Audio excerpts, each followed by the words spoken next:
ഇന്നലെ രാത്രിയിൽ ഇന്ത്യ ലക്ഷ്യമാക്കിയെത്തിയ പാകിസ്ഥാന്റെ 50-ലേറെ ഡ്രോണുകളെ അണുവിട വ്യത്യാസമില്ലാതെ തകർത്ത് തരിപ്പണമാക്കി ഇന്ത്യൻ സൈന്യം. നമ്മുടെ സൈന്യത്തിന് ഇന്നലെ കരുത്തായ ആയുധങ്ങൾ എന്തൊക്കെ നോക്കാം. ഒന്ന്, L-70 ബോഫോഴ്സ് നിർമ്മിതമായ 40mm ഓട്ടോമാറ്റിക് തോക്കുകൾ. വ്യോമ ഭീഷണി നേരിടുന്നതിനാണ് ഇത് പ്രധാനമായി ഉപയോഗിക്കുന്നത്. താഴ്ന്നു പറക്കുന്ന വിമാനങ്ങളും ഒപ്പം ഡ്രോണുകളും വെടിവെച്ചിടുന്നതിൽ മിടുക്കനാണ് L-70. ഇത് മാത്രമല്ല, റഡാർ സംവിധാനങ്ങൾ, ഓട്ടോമാറ്റിക് ട്രാക്കിംഗ് സംവിധാനങ്ങൾ ഉൾപ്പെടെ എല്ലാ അത്യാധുനിക സംവിധാനങ്ങളും ഉൾപ്പെടുത്തിയാണ് L-70 ഉപയോഗിച്ചത്. മാത്രമല്ല, ഇതിന്റെ മറ്റൊരു പ്രത്യേകത, മണിക്കൂറിൽ ഏതാണ്ട് 330 റൗണ്ട് വരെ ഫയർ ചെയ്യാൻ കഴിയുന്ന കരുത്തും L-70ക്കുണ്ട്.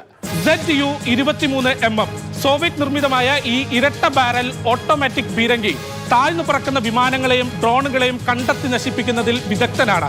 ഏതാണ്ട് 2.5 കിലോമീറ്റർ റേഞ്ചിൽ വരെ ഈ ആയുധത്തിന് പ്രവർത്തിക്കാൻ കഴിയും.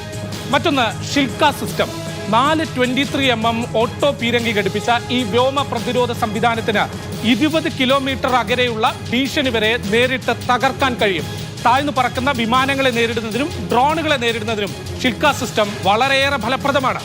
ഇവയ്ക്ക് പുറമെ അമേരിക്കൻ നിർമ്മിതമായ അത്യാധുനിക പ്രതിരോധ സംവിധാനങ്ങളും ഇന്ത്യ ഇന്നലെ ഉപയോഗിച്ചു.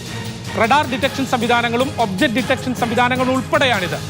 ഇന്ത്യൻ ആയുധങ്ങളുടെ കരുത്തും ഇന്ത്യൻ സൈനികരുടെ മനക്കരുത്തും ചേരുമ്പോൾ പാകിസ്ഥാന് ഇന്ത്യക്ക് മേൽ ഒരു ചുക്കും ചെയ്യാൻ കഴിയില്ലെന്ന് വീണ്ടും ഇന്ത്യ തെളിയിക്കുന്നു.